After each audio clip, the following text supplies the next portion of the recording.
challenges with this issue. And the second topic we try to cover is what have we learned on the consistency of policies and strategies and the efficiencies of processes and management of ESWs, and actually their overall usefulness in these institutions.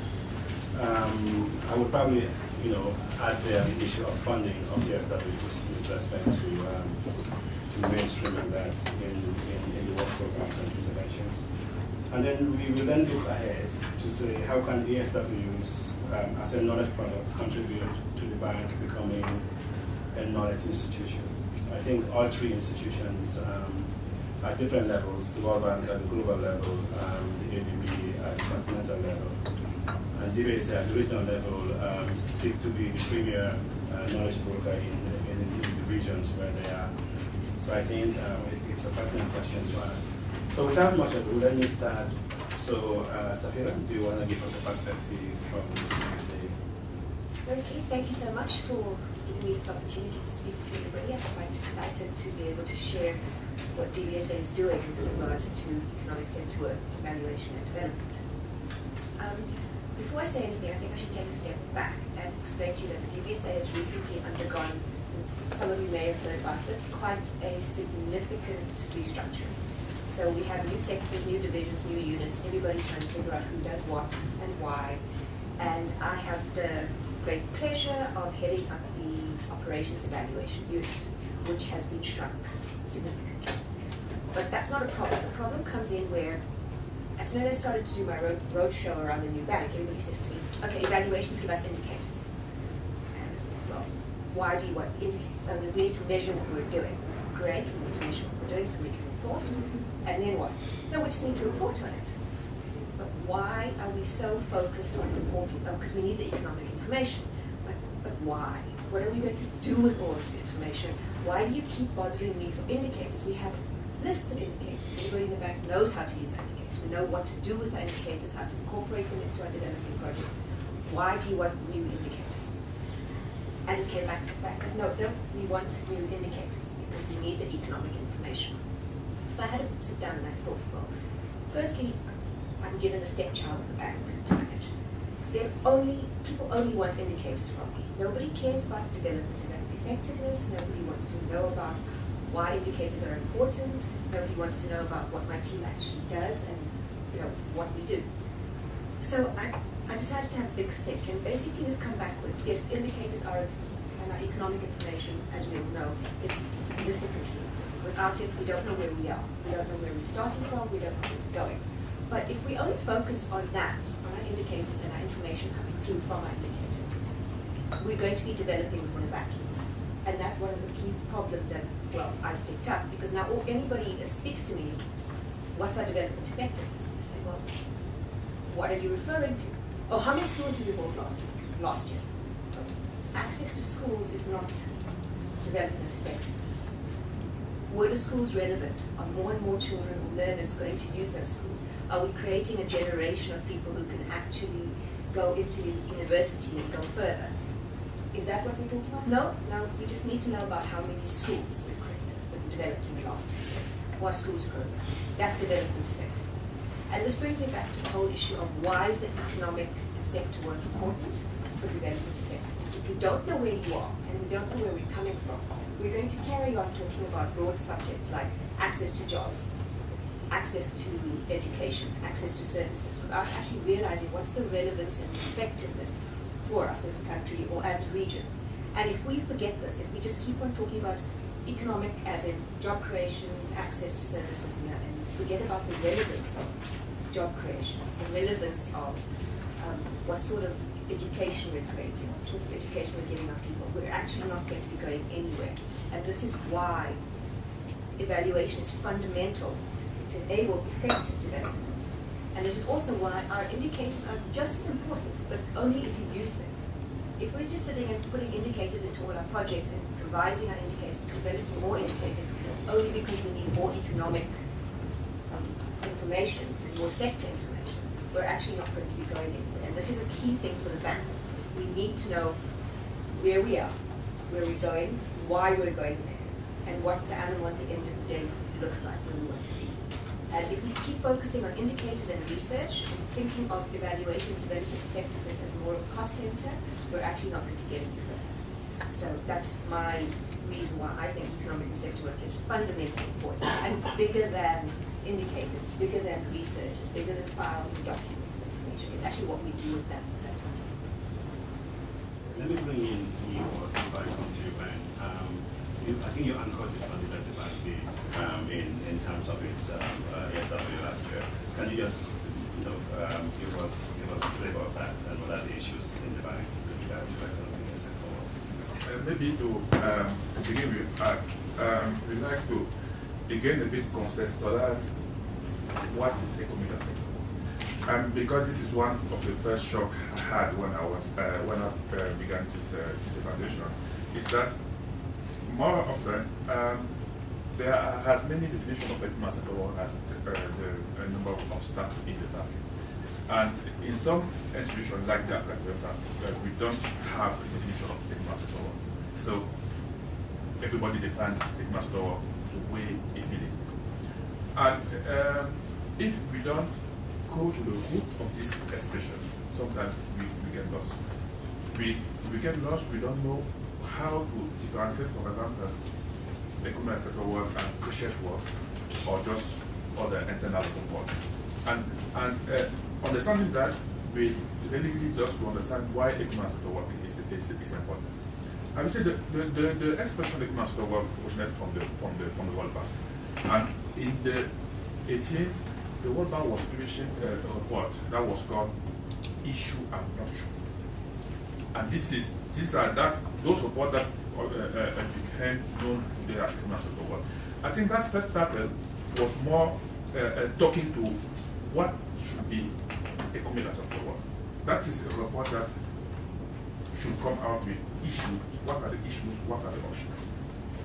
And from there, one can design technical assistance that will come in to tell how to do things. That is, economic sector work tell what to do, and technical assistance will tell us how to do it.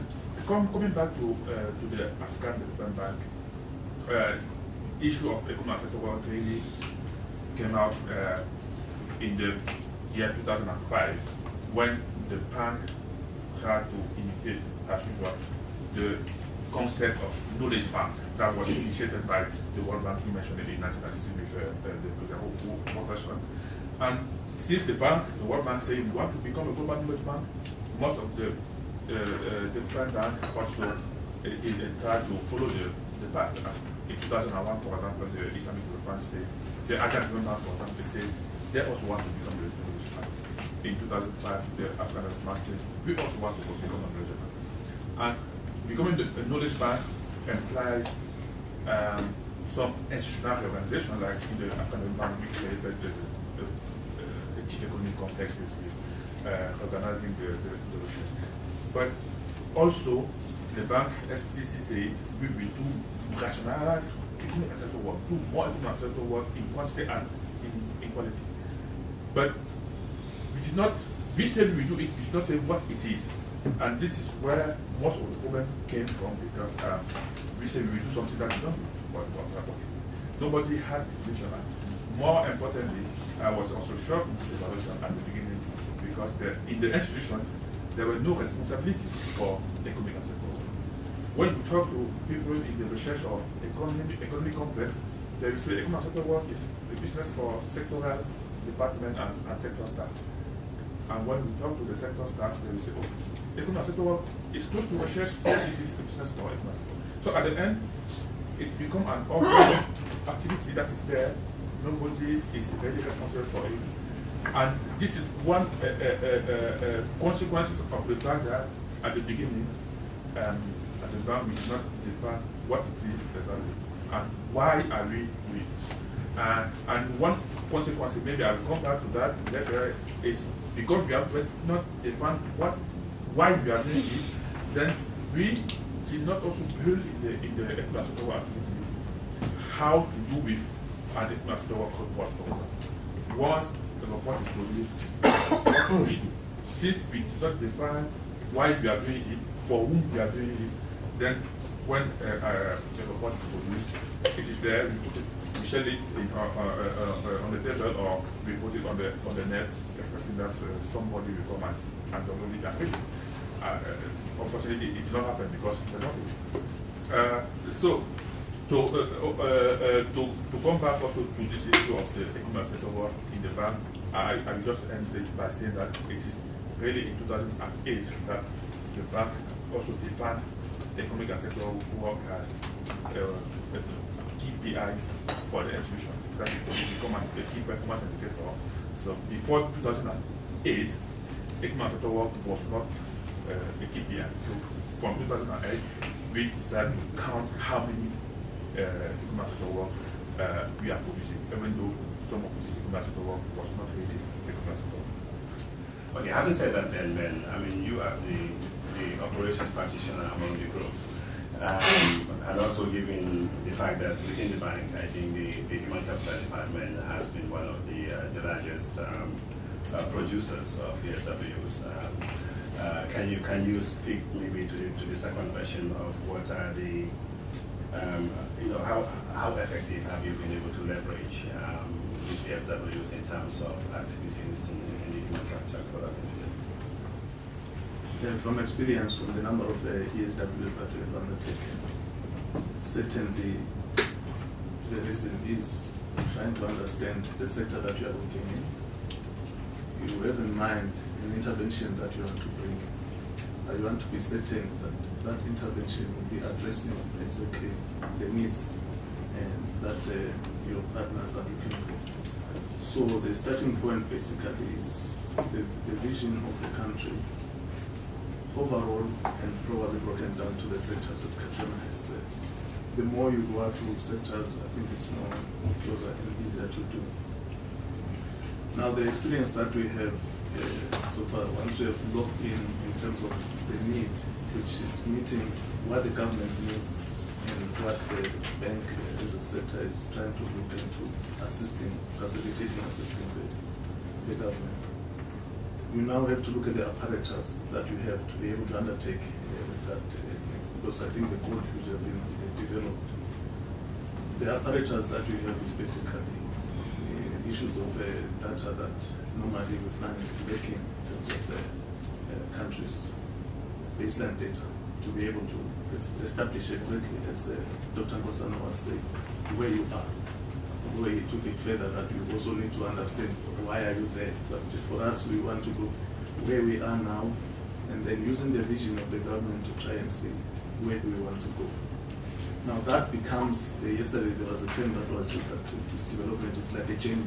So you'll be moving together with the government in that kind of a journey towards achieving the desired objective, which is development effectiveness for that particular operation. Then you have to come down to now actually designing the ESW, as my colleague has mentioned.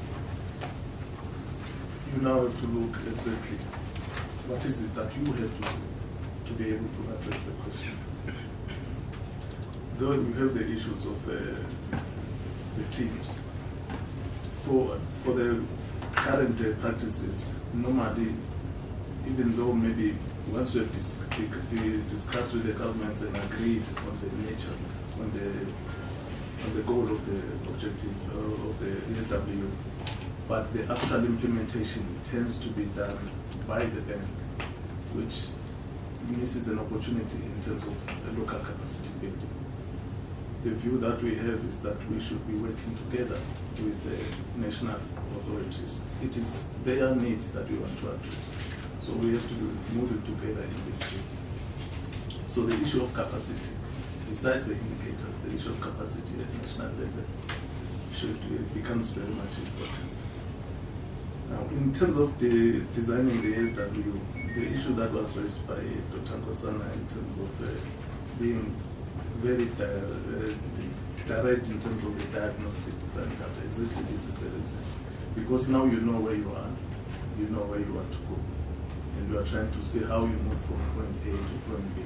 So you provide the exact vehicle to move with you to the next place. This is where we find the evaluation more critical for knowing exactly both quantifiable and non-quantifiable variables that you need to capture. Now, you implement the study, you probably by then have the scope. Is it really a national or is it sector specific? Then that will define the nature of the game that you'll be working on. Finally, if you happen to produce the result, the report technically sound, then is the use of the report to be done. If probably some of the earlier elements in terms of agreeing with the governments on exactly being more specific on this is what they need in terms of the study, then you have a problem in terms of usage of the report. As my colleague has said, it will go to the share because it's really not what they were really intending to have from your assistance. Maybe you were pushing them somehow or for some reason. But if you were really good partners in terms of identifying exactly this is what we don't know to be able to achieve a result. When you provide that element, then you cross the gap that they are able to use it quickly. Now the implications for that somehow may be financial and maybe otherwise, but in most cases than not, once the outcome of the study is known, you find that the existing systems for the government, in one way or the other, are able to cater for the needs that you are identifying through the. There will be probably more additional issues that need financing, either from you as a development partner or from other sources. In the case where probably needs are coming, the financial needs have to be met by financial institutions, then there has to be commitment again to the financial institutions.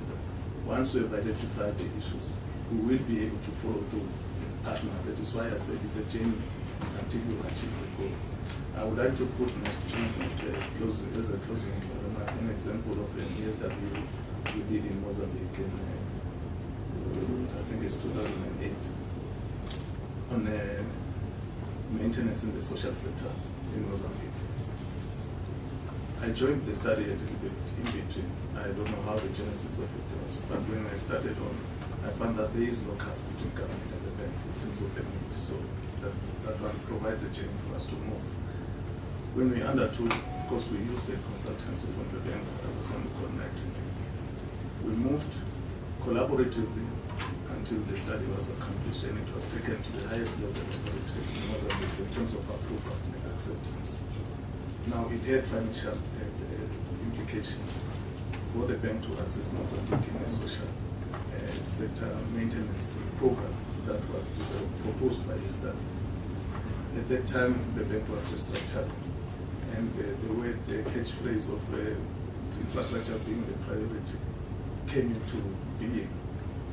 Now, the views of the bank, other apparatus of social sector infrastructure was not the infrastructure that was being talked of. So the study had to be shelved because we couldn't provide the financing to Mozambique. And as I said now, I'm not willing to go back to Mozambique for any ESW. Roderick, I think, had your hands up. Just maybe 3 points. One is, to the World Bank colleague, you were mentioning factors for success, and one issue that I didn't hear you speak or none of the others was really, coordinated ESWs with other development partners. And so maybe in your experience, was that sort of a factor for success, or had the ones where you've gone alone been more successful than when you've done with others? In my experience, I think it's been very good to go with others. And I used to work before in Mozambique in the field office, and I felt that where we had a strong presence, in the working groups with the various donors, it was easier to develop good ESWs. The other thing that you picked on was sort of rewards and the management structure, and I think in the bank we can still do more to reward good ESWs and also to put them at the same level basically as a lending, so in the field office making sure that all the staff have maybe at least one ESW as part of their work program. And then maybe a bit what Simon might talk about now, but log frames are usually for projects, right? And sometimes we maybe go too much, in terms of doing log frames for everything. But I think even for an ESW, it's important that we, not just think about the output, the study, but really think through what is the outcome that we want to achieve, why we're doing this, and how it's going to be used. So, yeah. Okay, and that leads beautifully to Simon. I Okay. Thanks, Sabrina. Building on what Henrik said, and I very much like what Safira said about results and about indicators, about development effectiveness. I think all too often we turn towards results, we turn to log frames, we turn to indicators as if they're a means to themselves. They're not.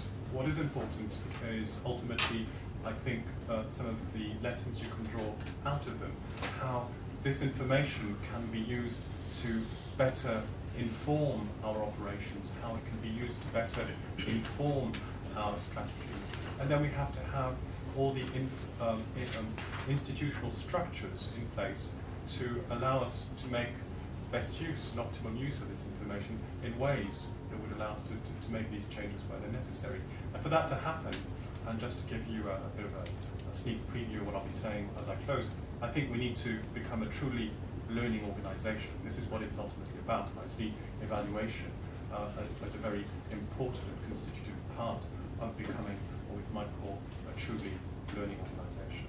Simon's comments spurred something in my mind, and just to illustrate, I'm going to take off from what Benedict was saying about where we are and where we want to go. But I'm also inspired by Animal Farm, so I'll take my my next book, which was Alice in Wonderland.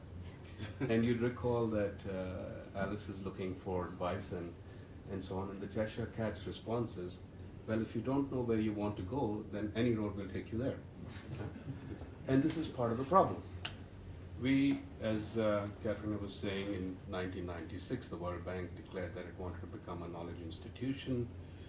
We later on, as the African Development Bank, went ahead with the same thing. But nobody quite knows what it will take. When will we know that we are a knowledge institution? The KPI problem. The issue, when we look around, and there are many governments who immediately turn to the likes of McKinsey or other consulting firms, assuming, even though those firms do not have direct expertise, they carry the brand name and the value and so on. And because the reputations, they become the go-to institution. Is it possible that when we become the go-to institution that we have achieved that knowledge institution status or not?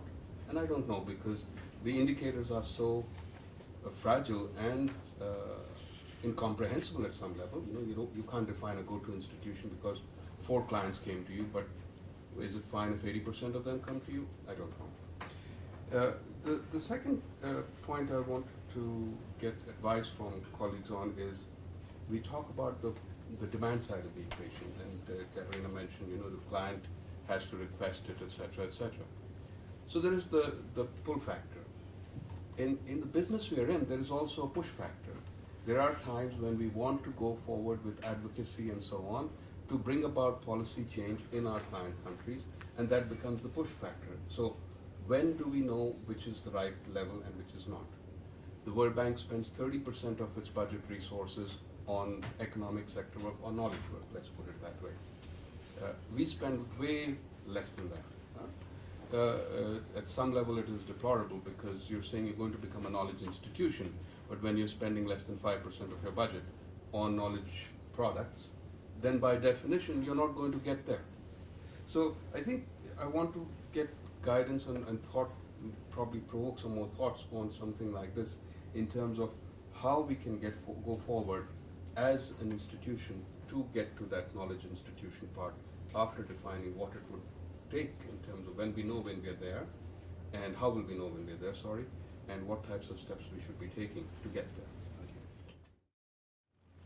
I mean, I'd like to raise an issue about ESW. As we are in this globalization and the small village, etc., so why not replicating or duplicating or not reinventing the wheel, actually, because we can access to ESW all over the world and try. So we can easily know what has worked, what has not worked. There is in part of uncertainty, which may probably be related to the context. So to which extent the contextual factors or geographic factors may influence among the way to find out solutions. And this is really my question. Because I think for some of the ESW that the bank has conducted, we have found that it is easily accessible to some others in the same country, the same region, done by the World Bank. So why reinventing the wheel? So we can use that, probably add something that may probably be much more contextual, and try to find out some solutions. But of course, we don't deny that the essential way to do it is to be participatory enough to understand, and get this point. Thanks. Yes, maybe to respond to some of these questions. The problem with economic asset work, not only in the bank, but mostly in the bank, is first of all of strategic planning of the economic sector. At the beginning, we need to know and define why we are doing it. When we define that, then we may try to find a niche that Mr. Mana was talking about. We don't need to do any sort of economic sector work the way it is done now.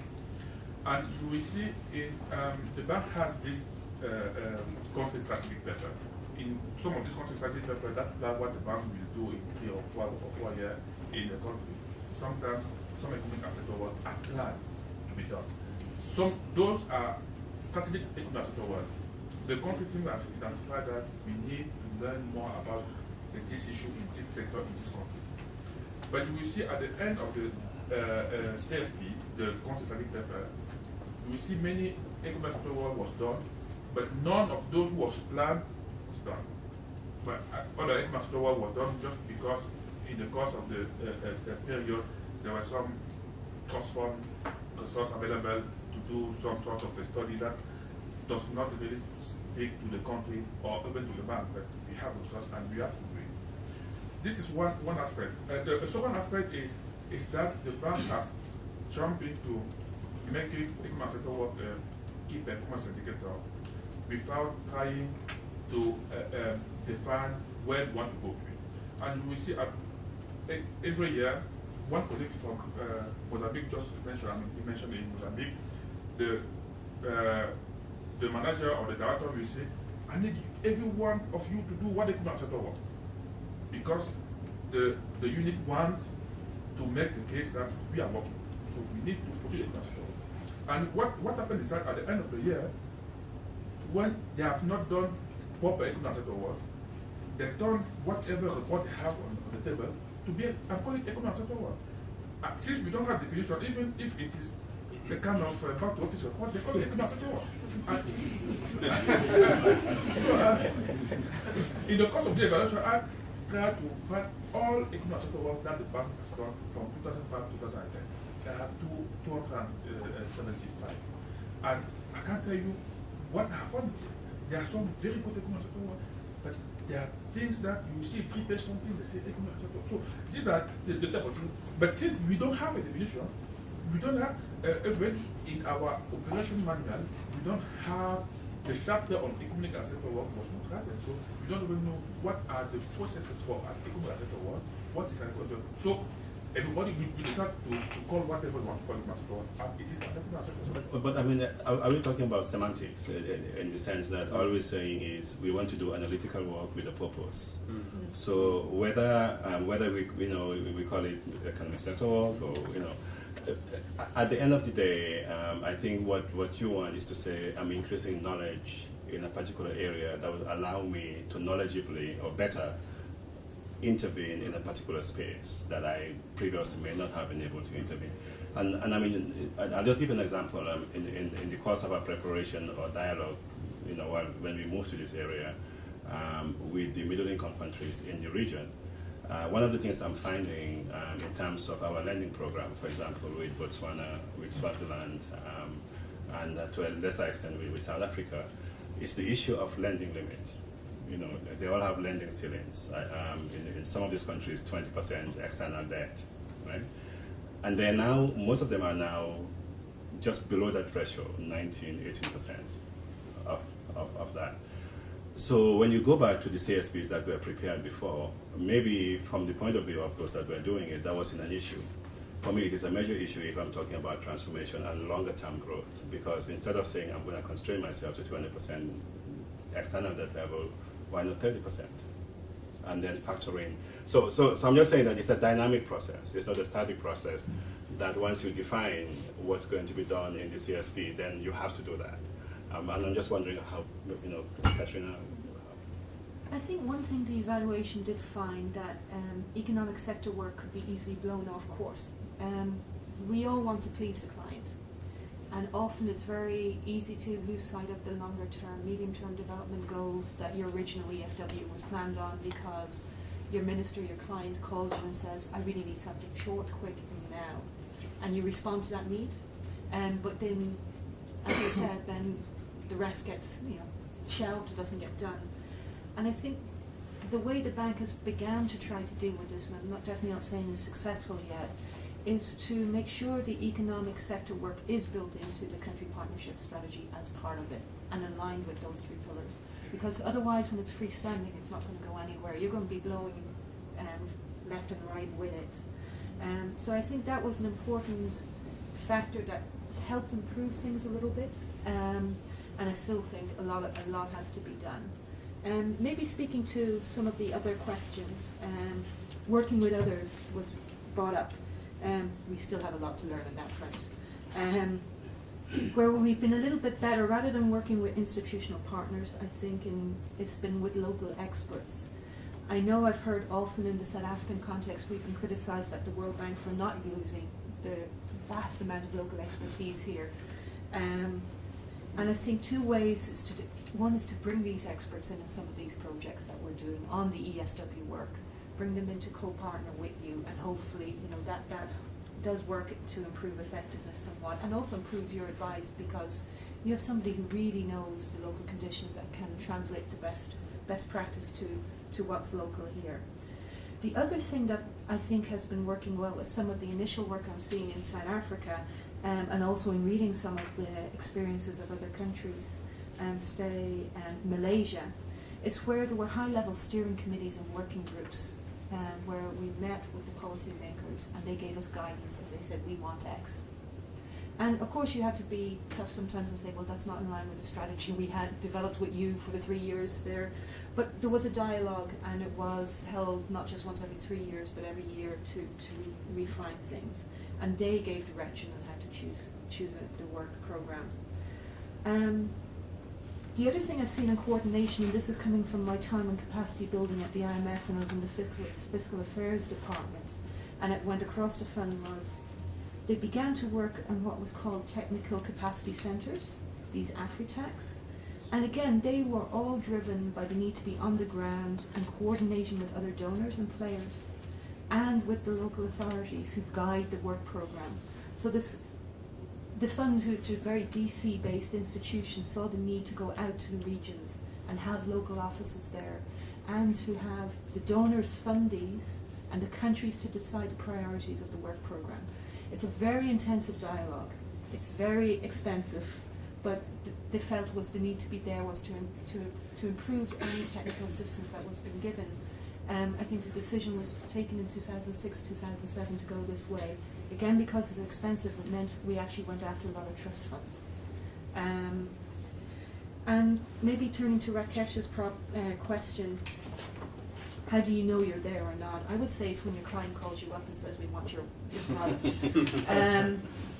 And how do you get to that? I mean, the bank has experienced it definitely. I think all of us with the middle income countries over the decade of the Great Moderation, maybe we're still in the decade of the Great Recession, but not so long ago was the Great Moderation, where a lot of capital was flowing to EMs, growth was good. People didn't need to borrow anymore. And how were you going to convey your knowledge was the key challenge. And it was becoming the expert in the room. You had to be the independent broker that was not biased, that worked in partnership, was perceived to be credible. You had to bring other countries' experiences to be able to benchmark, but you had to be able to, of course, make it relevant to the local context. The products that we have, like doing business, as much as they're criticised, every country knows where they stand on some of these indicators relative to their neighbours. So it's very useful service to bring to countries. Being able to connect the dots was very, very important to be called in Malaysia to be a provider of advice. and to be a convener of advice, for example, like in Kazakhstan. We're used as a sounding board for high-level policymakers, because we're able to bring in and convene high-level expertise. And I think once you have those factors in place, then you are relevant, and ESW work will become useful to the client. And if you continue that, then there is a role for ESW. Thank you. Can I just try to address Rakesh's push factor issue? Is push factor a problem? I don't think so. But the reason I don't think so, first I would have to ask the question, what is knowledge? What is the utility of knowledge? I think knowledge does three things for you. It helps you explain where you are. It helps you solve a problem, if you've got a problem. And it helps you create a circumstance to bring you to an objective that you want. So if you go to a client, if I'm a potential client and you come to me, you have to be sure that when you come to me, you're addressing one of those things. If you're not addressing any one of those things, why do you want me to do it? So you'd have to be able to put it in my context, that you're trying to do something of value to me, either explain where I am, because understanding where I am will help me do something else. Explain how I've come to be where I am, because you're trying to help me understand causality. Causality helps me to create circumstances that I want in future where I'm headed to. And as long as those factors are in place, I think you should be able to try and persuade me to do things that I may not have thought about, because you translate them back to why it's good for me to do that. So I don't think that's a problem, it's a push factor. Okay, there's lots of interesting things going around, and there's the one thing that I think which is really pertinent for us at DBSA, and that's beginning to be teased out in this discussion, is this whole, okay, so we have this information, we've gathered this information, why? What next? Where are we going with it? What are we going to do with it?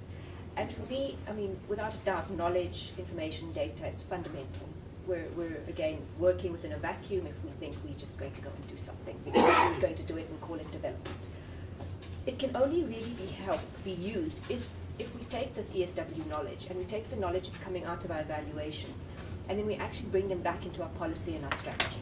I think that's one of the biggest gaps I know we have in the bank, because our policies develop them. So as long as you put it under development, you're home safe. So development can be a job, development can be access to something, but nobody's looking at the next step and the why and the where and the how. So it's being able to bring your information, your evaluation, your ESW, all of that, and bring it through into your policy and to recognize it. If we don't recognize it, we're basically not going anywhere. Yeah, thanks very much. I think we've been talking a lot among ourselves within the bank, really, within the bank and the World Bank and the DBSA. I'm going to perhaps request PS Manungo and Josephina to just, from the demand side, from the government side, from our client side, how do you see the utility of these studies in terms of products that are useful to you, if they are? If you can just speak to that, we start with PS Manungo. Well, thank you. I think speaking from a client perspective, the areas of intervention that we've had experience with support from the bank have allowed us to at least zero in on a more diagnostic perspective. So you'd find that in the areas that we've cooperated with the bank, we've benefited from greater insight into the sort of interventions that we need to focus on. Because in most cases, you find that some of the challenges that developing countries we experience with the intervention of cooperative partners is that more often than not the agenda has really not been reflective of what we want or what the challenges are on the ground. So you find that you get these consultants, they come in, they drive the agenda, they sort of pick up the areas, the intervention areas, and make the proposals. But when you try to then work on those areas, or they try to work on those areas, you find that they're often at variance with the reality on the ground. And ourselves and a number of colleagues have actually expressed frustration with such interventions, to a point whereby really, besides PR, you find that the issue of relevance, I think, remains outstanding. And then second is the issue of ownership in terms of the agenda that would be driven. So it's from that perspective that I think as Zimbabwe we've welcomed the sort of work and sort of engagements that we have been having with the African Development Bank, because it then allows us to become more participative and more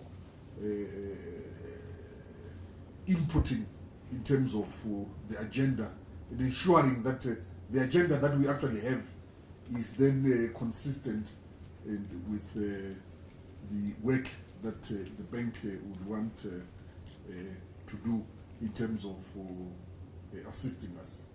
So I would actually want to acknowledge that there's been greater utility in terms of the interventions that we've been having of late with the bank, because it's really a departure from the previous experiences, where you then getting people flying into Harare and telling you all sorts of stories, and three-quarters totally irrelevant to the sort of challenges that you face as a practitioner. So let me stop there and say that from our perspective, I think we are in the right direction in terms of trying to broaden ownership and ensure that we dovetail with what we have on the ground. Thank you.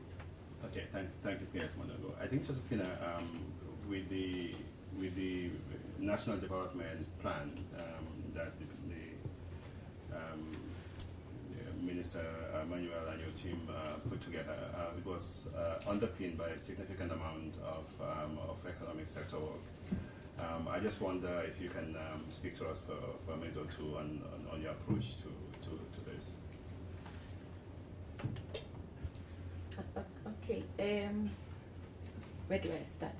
When we were developing the National Development Plan, in the very first meeting, the order that we must use research and knowledge in order to inform the plan came from the president himself.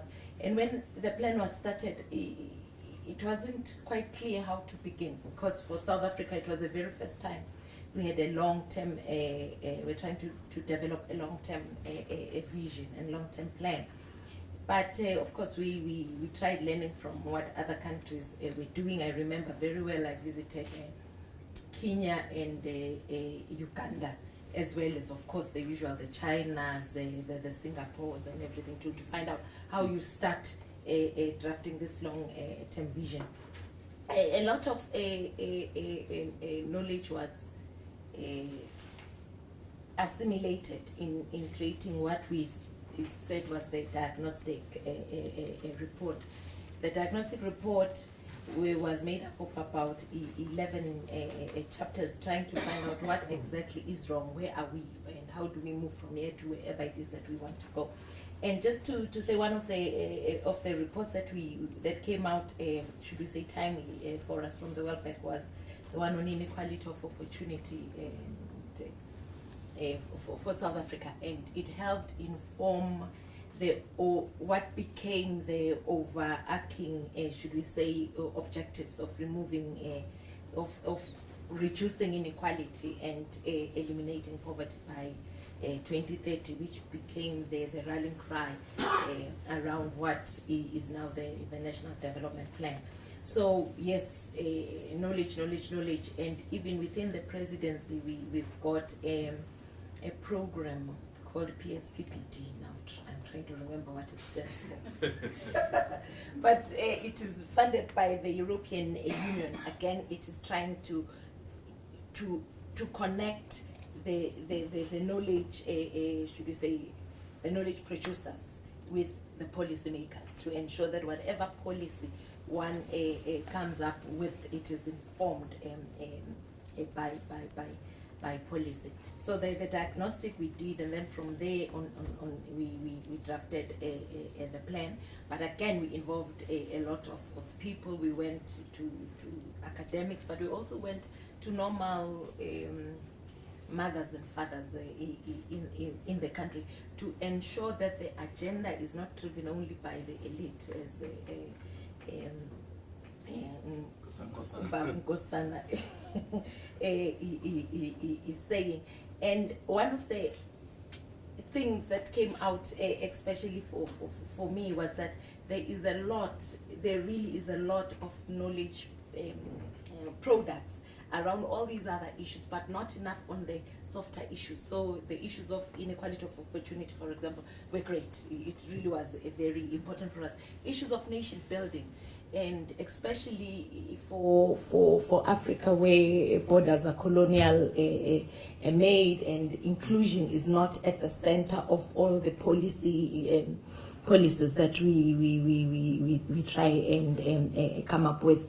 So maybe my request to our partners is that let's start again talking about inclusion, these softer things that no one wants to talk about. And yes, of course, how to grow the economy, how to build infrastructure, all of those things are important, but so are these other softer ones where we don't, even indicators for nation building are not quite clear. No one knows exactly what it is, but we all know it is important because it is the base on which everything else will be built upon, nation building and inclusion. Unless we have that, we will always think we're at peace, and then there's an election in Kenya, suddenly people are on each other's throats, and all the things that we are trying to do go up in flames.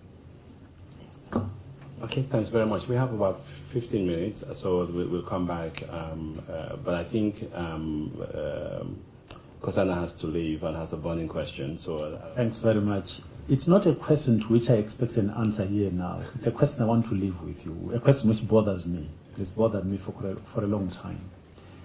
I worked at IFC, I've worked at the AfDB, and I worked in most of my working life has been in the private sector. And in private equity in particular, there is a concept we call alignment. When you've got people who work together, in order to get them to pull in the same direction, you try to get as many, call them almost like selfish components, to be aligned as possible. The question which has always bugged me is how you get a partnership to work when the cost benefits are not shared between the partners. In other words, if I'm a partner and I work with you and the costs of failure are borne just by me and not by you too, how does it work? I want to leave you. There's no doubt that knowledge provision plays a fundamental role in what we do as multilaterals, as has been said here. And in the case of the World Bank Group, this is even been reaffirmed with the current reforms that the bank is going through. The role of knowledge provision is being put at the very center of the role of the group going forward. And just wanted to refer to the question that had been posed here as to how do we know that we have provided the right knowledge, and Catriona has given a good answer, right? And we can continue with anecdotal expressions to understand how good has been the knowledge that we have provided, but I think we can do much better in trying to understand the impact of our knowledge. And all the multilaterals is not an issue of the African Development Bank. All the multilaterals have been grappling with this issue. While we have a systematic assessment of the impact of investment, we don't have systematic assessment of the impact of knowledge provision being so important for our institutions. The only institution that, to my knowledge, has systematic assessment of knowledge provision is IFC. None other, even the bank. We've been struggling with this, with the bank. And fortunately, we are now working in the direction of a pilot experience to set up a systematic assessment of knowledge provision. And I think that that's a step that the African Development Bank must also take. You can not only rely, as I said, on anecdotal expressions to understand how good is what you're doing. And so as we move forward with the bank in setting up this system, I think it would be good, once again, that the bank, African Development Bank, try to also learn from that experience or set up your own system, and from which maybe we can also learn. But I believe that it's a critical challenge that we face here if we want to continue moving forward. No, thanks a lot. We have exactly 15 minutes, right? So what I will do maybe is to move to the last stage where we're talking about how can ASWs as knowledge products contribute to the bank, and we can see the bank to be all three banks, becoming the knowledge institutions that they want to be. And I think you can use this as your summing up, so I'll probably give each of you 2 minutes. But also, I mean, if you can speak to the issue, I did not hear about the issue of dissemination, which I presume. So basically, the consultation process and the dissemination, and I mean, how do you get that buy-in? I think somebody raised the issue of ownership, and unless the studies are owned and sort of mainstream into government programs, it's not going to happen. And the second one is, I mean, also on the issue of financing. I would like to perhaps, hear your thoughts on the different financing models. I think Catriona spoke to the issue of trust of 30% of the bank's budget, I think, going to ASWs, and also spoke a little bit tangentially on the issue of trust funds. So perhaps let me I'll come to you, Guy, last for obvious reasons, but let me start with Benjamin this time, Benedict this time, and come this way. Yeah. Thank you, Chair. I think in terms of the contribution of the ESWs to the bankers and industries, I want to bring the experience we have in Namibia, where the bank funded knowledge work on a human resources plan. I think for us that becomes like a success story. In terms of the product, you go to every sector in Namibia. The conclusions of the study are cited with passion by the government. It's a document you can. For that one, I think from the social sector, we are not scared when the director goes to Namibia because we know we've created a name for him.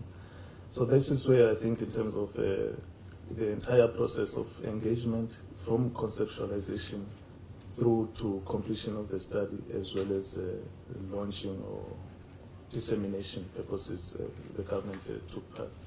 We have similar cases in Zambia, where also there has been some dissemination processes for the study, and you get government actually owning the study.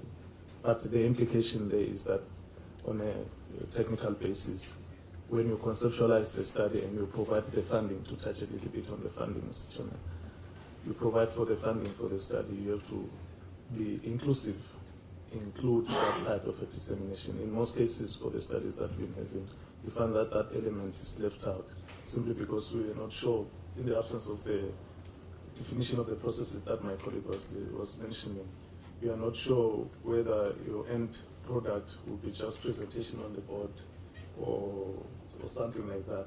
So you leave the dissemination to some unknown element. But if you factor it in terms of the design of the thing, you find that you have a valuable product at the end of the day.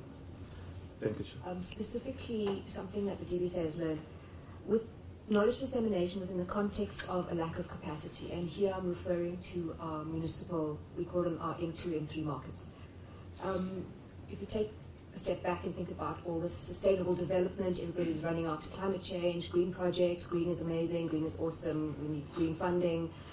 So we all jumped onto that bandwagon, and then we just received an inflow of projects which were green. Okay, they were all very green, and they were awesome, and the bottom line is this project is green. It will create sustainable development because it's green, and that's where the whole thing stopped. And this came about because of the type of information that was disseminated into the sectors. We realized that we need to do something. We have climate change issues, we've got environmental degradation, resource issues.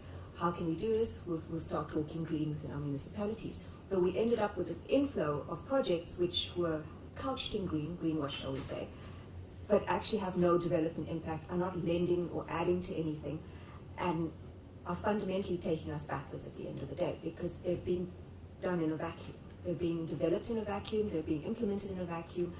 And so my whole point on this is, yes, we need to have economic and sector work, and yes, we need to know what our context is, but we also need to be very careful about how and who we disseminate what information to, and how that information is then used. Obviously, we can't be held responsible for what a decision somebody makes with the information you give them, but we, as the people who are start generating it and working with it and making our decisions on it, need to be very careful of sending that information out. We'll end up with green projects which are the last thing from green, and take us backwards from an economic perspective, environmental, social, and every other perspective.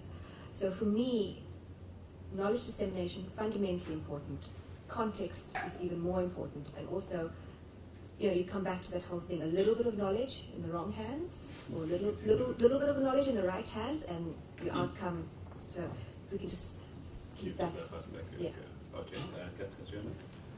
Maybe coming back to the issue of the financing of knowledge-based work, using the Inequality of Opportunity report, that is a public good, and that we had to fund ourselves from our own bank resources. But believe me, the pressure is on. When I go back, I've only been 6 weeks maybe at the bank in total, but when I was in Washington for a week, my sector manager looks at me and nobody's borrowing from us. So it's like join the club. Exactly. But it has value, and I think the country director here realizes that, and I think deep down people in Washington do realize that you have to fund it. That's why there is a budget there for it.